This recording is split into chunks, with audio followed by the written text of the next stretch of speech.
Boa noite, amigos do Grupo Espírita Esperança em Cristo. É mais uma alegria, um momento de alegria estarmos juntos mesmo distante fisicamente, estamos juntos, unidos, né? O movimento espírita não parou, as reuniões não pararam, é importante esse momento de isolamento social para conseguirmos superar essa fase tão difícil da nossa pandemia. Então, em respeito à vida, estamos fazendo as nossas reuniões com esse devido distanciamento, mas não com o distanciamento do coração. Nós vamos ler uma página do livro Meditações, que se chama A Força da Verdade. Tudo é provisório aqui no mundo. Só a verdade permanece vencendo as restrições do tempo. Os sentidos enganam e a razão endurece. A verdade, porém, se conserva sempre a mesma. A novidade passa quando a curiosidade cessa. A verdade, todavia, continua eternamente. A sabedoria humana é falível, ilimitados os conhecimentos temporais. A verdade, entretanto, é infalível e não se limita às contingências das impressões pessoais. Os preconceitos frequentemente se destroem. A verdade pode ser torcida temporariamente, mas não pode ser modificada. A intransigência acaba cedendo ao fim de algumas reencarnações. A verdade se conserva indene durante toda a eternidade. E é isso que nós devemos primar sempre em nossas vidas, pela verdade. Então vamos unir agora o nosso pensamento a Deus, agradecermos a oportunidade de conhecermos a doutrina espírita, de estudarmos a cada dia e entendermos a possibilidade, Mestre Jesus, de sermos melhores. Abençoada, então, a oportunidade da reencarnação, a oportunidade das experiências e, principalmente, a oportunidade da reparação. Fique conosco nesta noite e tenhamos momentos de paz. Muito obrigada. Bom, amigos, nós vamos hoje, eu vou passar a primeira tela da nossa apresentação nesse momento, e nós vamos começando a compreender que vivemos num mundo de provas e expiações. E por uma característica própria, nós ainda somos passíveis de erros, de equívocos. Cometemos diversos deslizes que fazem parte dessa caminhada, não é? Estamos caminhando neste processo de crescimento espiritual. Então, hoje nós vamos conversar, lermos algumas perguntas de O Livro dos Espíritos, e o tema é expiação e arrependimento. Nesse item há muitas perguntas, então nós pulamos algumas para que o nosso estudo fique objetivo, mas ele não irá perder a qualidade. Então nós vamos ler agora a nossa primeira pergunta, tá certo? A primeira pergunta é 990. O arrependimento se dá no estado corporal ou no estado espiritual? E nós vamos falar do arrependimento porque erramos, nos equivocamos e muitas vezes ficamos décadas, às vezes séculos, diversas encarnações, sem conseguirmos sequer identificarmos o erro. Mas chega uma hora que a gente consegue identificar o erro. Isso não é suficiente ainda, porque às vezes nós reconhecemos o erro, mas nós não nos arrependemos. O nosso estudo parte do ponto do arrependimento, tá bom? O arrependimento se dá no estado corporal ou no estado espiritual? Vamos lá. A vida, muitas vezes, nós cometemos equívocos e na própria Terra existe o momento do arrependimento. Outras vezes acontece no mundo espiritual. Vamos ver o que os espíritos nos orientam a respeito desta temática tão importante. No estado espiritual, mas também pode ocorrer no estado corporal, quando bem compreendeis a diferença entre o bem e o mal. Porque, em geral, este arrependimento se dá no estado espiritual.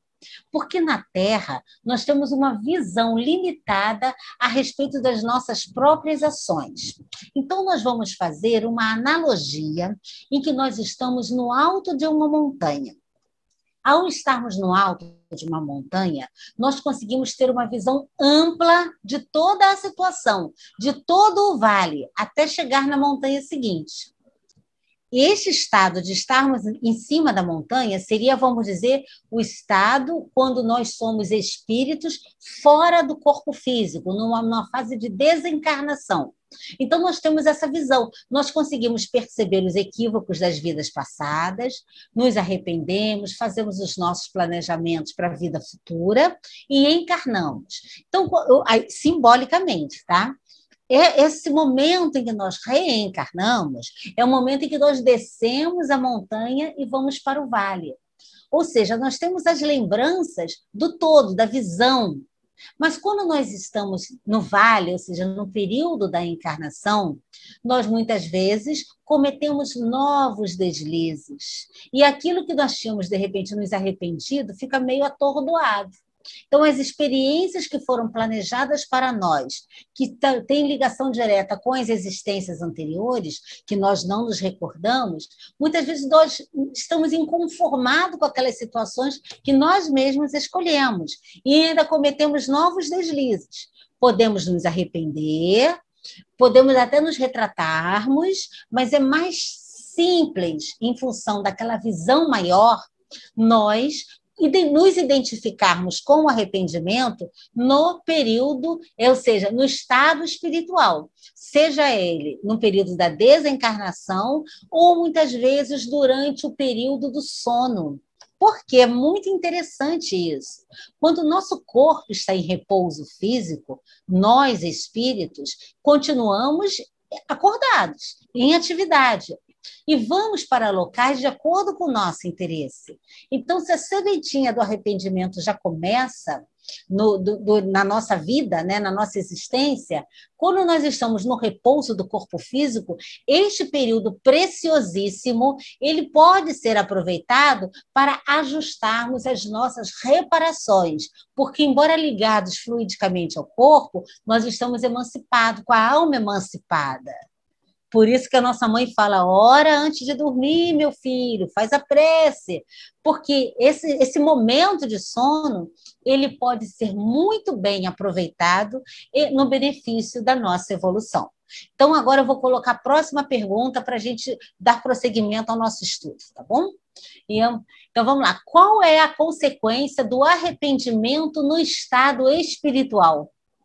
Porque é interessante, porque quando nós estamos com uma visão mais ampla, e nós conseguimos muitas vezes percebermos o malefício que nós fizemos diante do nosso ato. Porque às vezes nós cometemos equívocos em relação à nossa própria existência, mas muitas vezes os nossos equívocos impactam a vida dos outros. Então, qual seria essa consequência desse arrependimento no mundo espiritual? Vamos verificar qual é a resposta que os espíritos passam para nós. Desejar o arrependido uma nova encarnação para se purificar.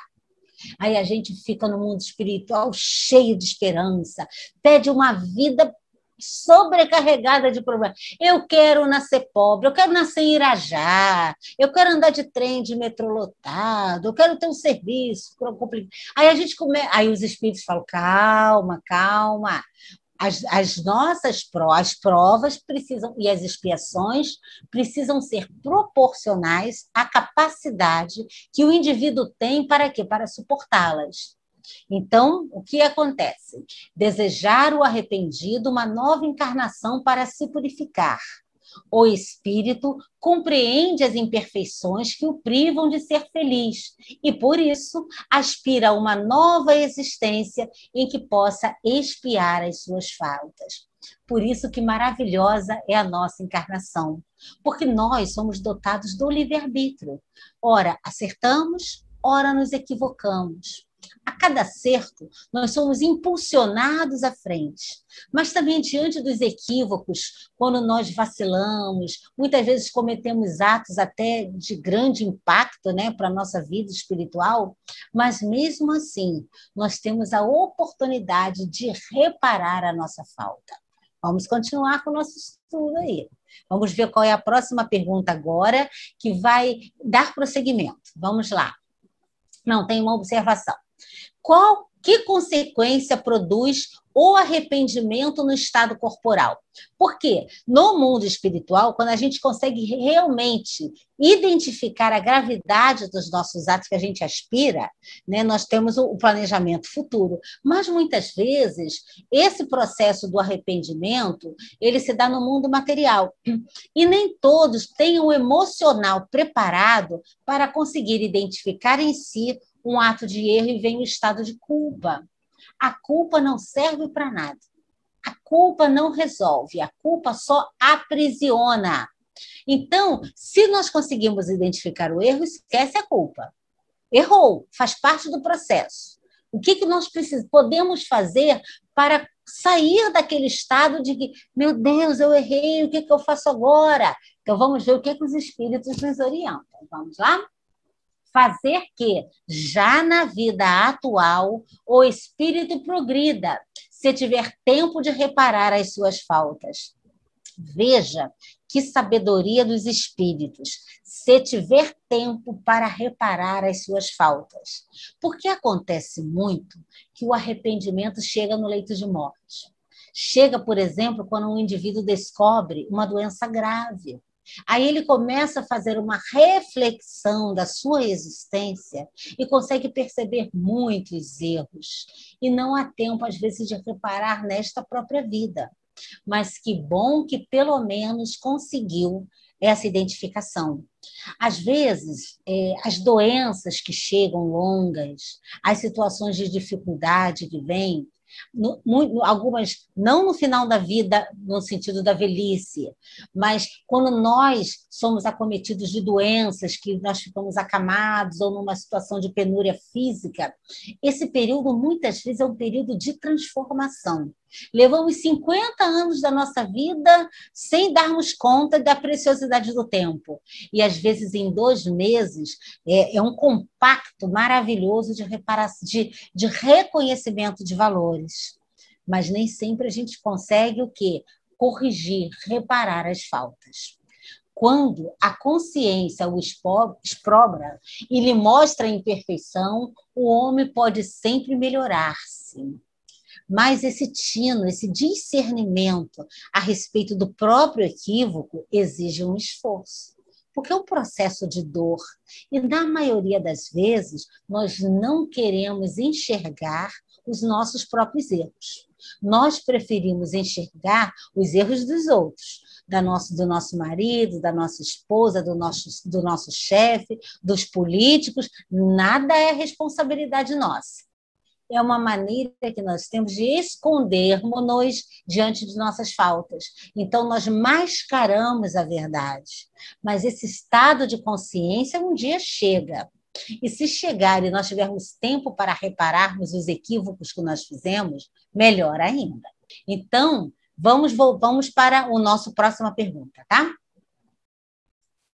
Aí temos a pergunta: não há homens que só têm o instinto do mal e são inacessíveis ao arrependimento? Gente, isso é muito sério. Porque há pessoas que, quando a gente olha para o indivíduo, a gente chega a tremer. Isso, é claro, essa foto é um simbolismo, tá? Mas a gente chega a tremer, porque a gente sente aquela energia. Ou quando nós lemos nos jornais pessoas que assim, cometem crimes tão terríveis, e a gente pensa, meu Deus, como pode um ser humano fazer isso? Então, não há homens que só têm o instinto do mal e são inacessíveis ao arrependimento. Devemos lembrar sempre que nós somos espíritos fadados ao progresso. E quando nós fomos criados, lá no início, lá no mundo ainda primitivo, né, que nós nos individualizamos como espíritos, nós temos que compreender aqui existe uma regra que fala: a natureza não dá saltos. E os espíritos superiores compreendem a nossa fragilidade física, a nossa fragilidade moral. Então, eles entendem que tudo tem o seu tempo, mas que todos nós iremos evoluir para chegarmos até sermos espíritos superiores. Então, vocês acham que há espíritos que fazem muita maldade, que nem eles irão se arrepender? Vamos ver o que os espíritos superiores nos sinalizam, tá bom? Ver o que eles acham. Já te disse que todo espírito tem que progredir incessantemente. Aquele que nesta vida só tem o instinto do mal, terá noutra o do bem. É isso, gente. Aquele espírito mais perverso, que violenta, que estupra, que mata, que corrompe, que é corrupto, que às vezes que não mata às vezes com a arma, mas desvia milhões, sem se importar e ainda dorme tranquilamente, né, na cama. Esses espíritos que são cruéis, não obrigatoriamente apenas aqueles que matam, esses espíritos também um dia se arrependerão, porque tudo caminha para o progresso. Tá certo? Aquele que nesta vida só tem o instinto do mal, terá noutra o do bem. E é para isso que rendai-se muitas vezes, pois preciso é que todos progridam e atinjam a meta. E a meta é o progresso. Só que tem um detalhe, é uma meta flexível.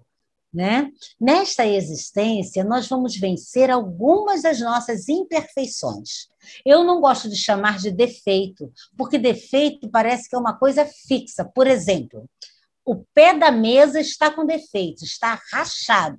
Aí você troca o pé da mesa. Nós não temos defeitos, nós temos imperfeições, nós somos perfectíveis. À medida que eu vou estudando, eu vou agregando conhecimento, eu vou vivenciando situações, a minha maturidade espiritual vai aumentando e, diante disso, aquela imperfeição que eu tinha, eu vou corrigindo. E, com isto, tudo fica muito melhor, porque aquela etapa eu já passei, aí eu vou para a etapa seguinte. Então, vamos, então, para a nossa próxima pergunta, tá certo? Aí tem a complementação.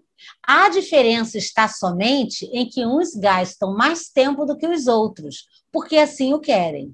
É como se fosse aquele aluno relapso na escola.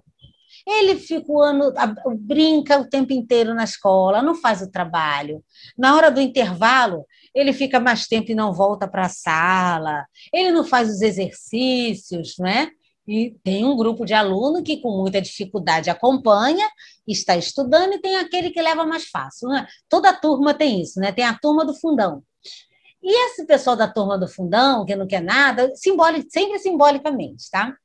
Então, o que acontece? Chega uma hora que chega a hora da prova. E ele não estudou o ano todo, provavelmente ele não vai ser bem sucedido. Porque tem gente que leva meio na brincadeira, mas consegue aprender, não é? Mas tem outros que não. Então, ele vai precisar repetir a matéria, passar isso talvez numa outra encarnação, então a série seria uma outra existência.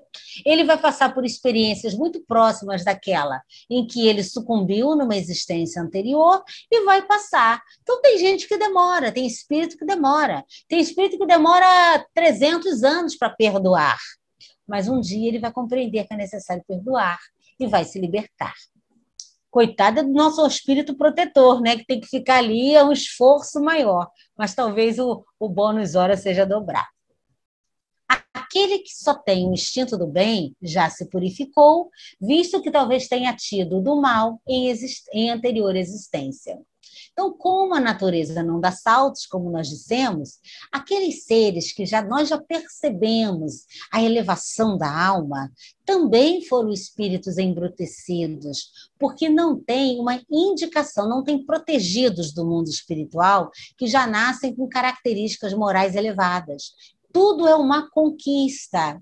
E, às vezes, nós nos comparamos com espíritos mais elevados, com seres que já são bons, só que se a gente se compara, muitas vezes a gente desanima. Ao invés de servir de exemplo, a gente fala, eu não sou Chico Xavier, eu não sou Chico, Nunca vou chegar a Chico. Então, já que eu nunca chegarei à elevação moral do Chico, deixa eu ficar do jeito que eu estou. Não.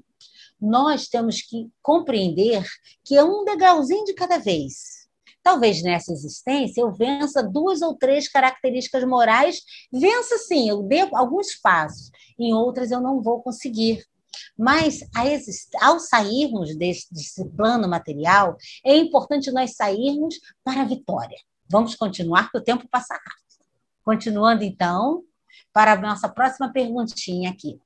Aí eu coloquei um simbolismo, né, daquela plantinha que nasce no asfalto rachado, né? Ou seja, é a vida que brota em todos os lugares.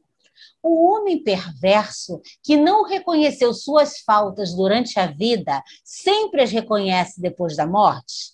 Olha, sempre sempre depois da morte, mas não obrigatoriamente logo depois da morte dessa existência. Mas ele vai conseguir enxergar isso. Ele vai conseguir perceber em algum momento de sua escalada evolutiva, tá certo? Veremos a resposta. Sempre as reconhece, com essa observação que eu fiz, e então mais sofre, porque sente em si todo o mal que praticou ou de que, como foi voluntariamente causa. Contudo, às vezes a gente não pratica o mal, mas a gente causa o mal. Contudo, o arrependimento nem sempre é imediato. Como nós sinalizamos, às vezes há o reconhecimento do erro, mas não há o arrependimento. A gente fala, ele bem que mereceu. Né? Reconhece o erro, mas não se arrepende. Há espíritos que se obstinam em permanecer no mau caminho, não obstante os sofrimentos por que passam.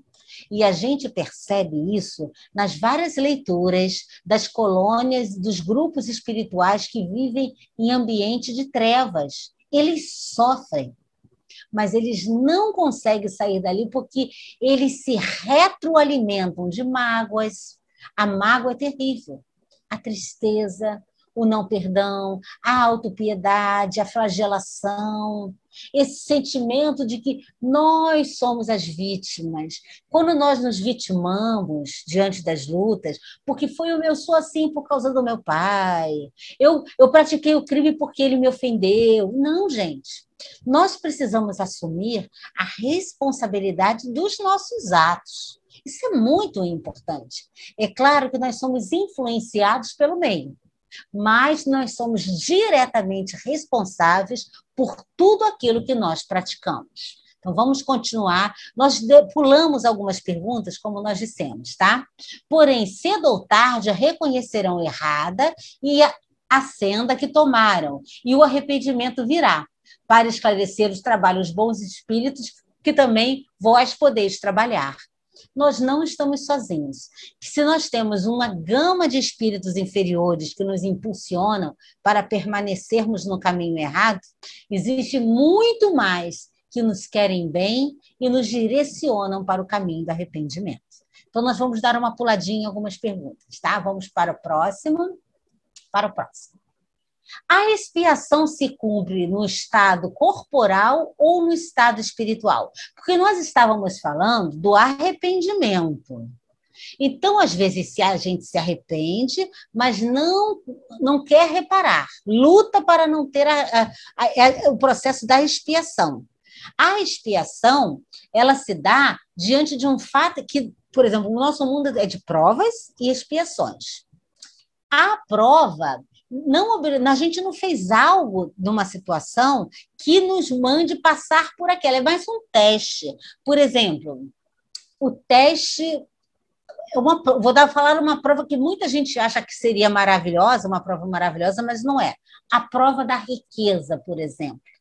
A prova da riqueza é muito difícil de ser superada, porque ela está associada a uma série de sentimentos difíceis que nós temos, de luxúria, de egoísmo. Então, é uma prova. Às vezes, a riqueza é uma prova.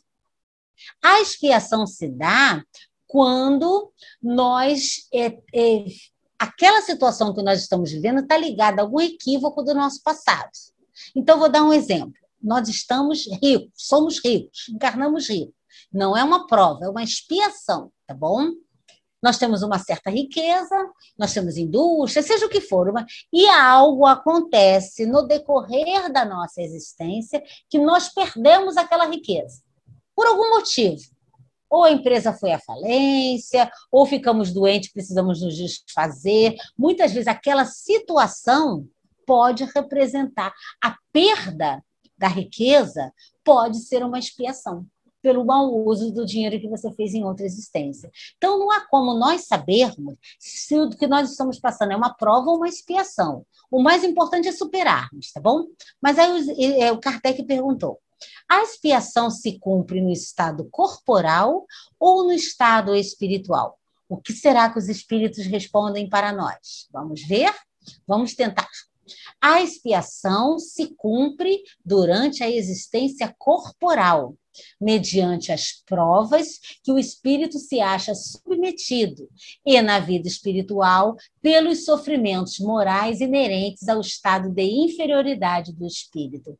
Então, aqui no mundo espiritual, nós vamos estar, eu me fugi o termo, nós vamos estar unidos num cenário, num roteiro que envolve elementos que vão compor aquela expiação.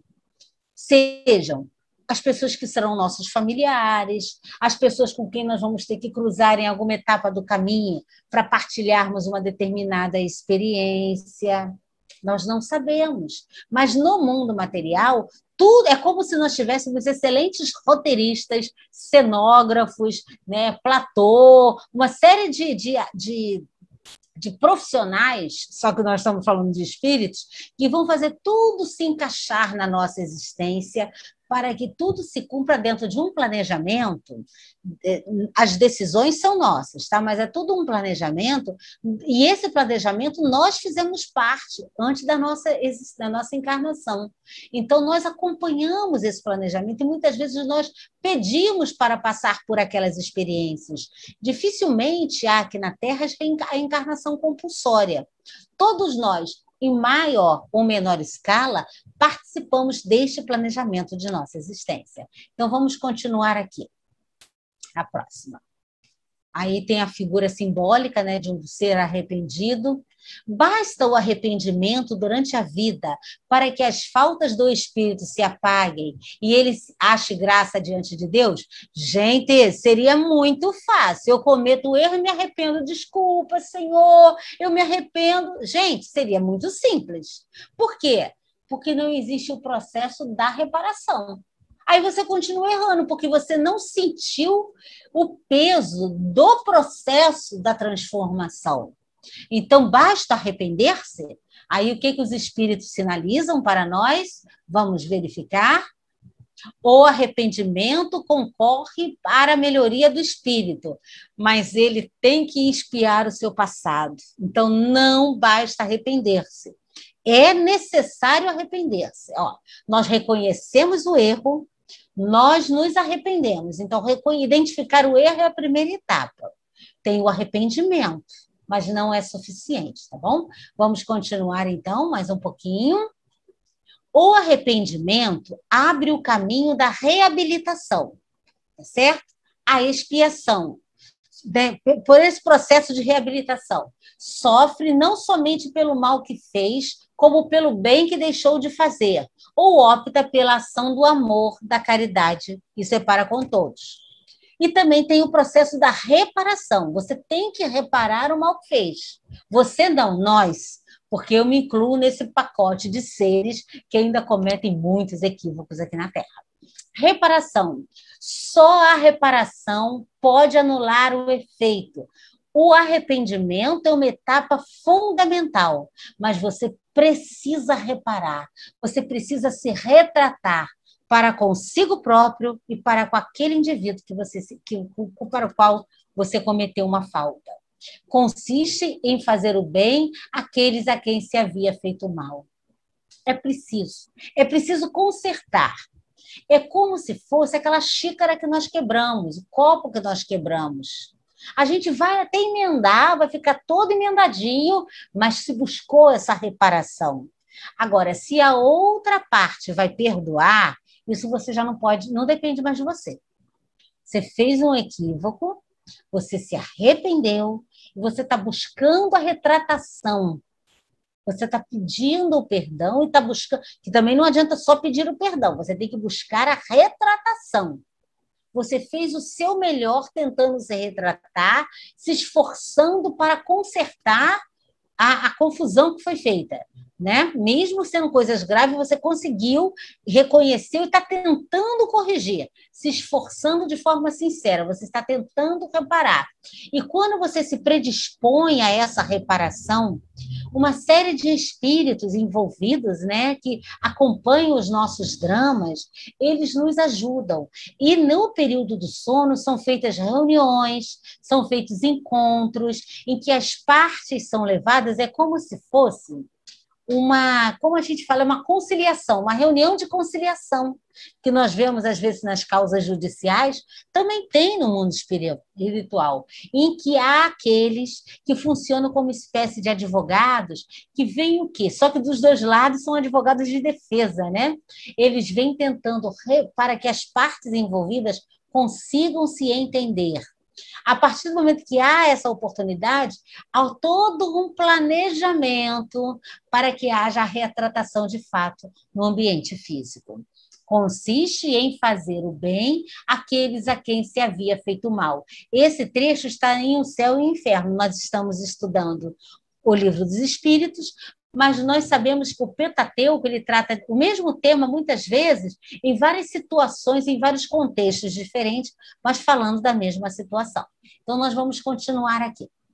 A próxima, sim, né? A próxima perguntinha aqui. Já desde esta vida, poderemos ir resgatando as nossas faltas? Gente, desde sempre. Se você cometeu uma falta, se arrependeu naquele segundo, falou algo que não devia, porque às vezes a gente tem uma língua inferina, né? A gente fala algo e na mesma hora se arrepende. Tenta ali já se retratar, para não render juros. Porque olha que nem dívida de cartão de crédito. As nossas faltas rendem os juros.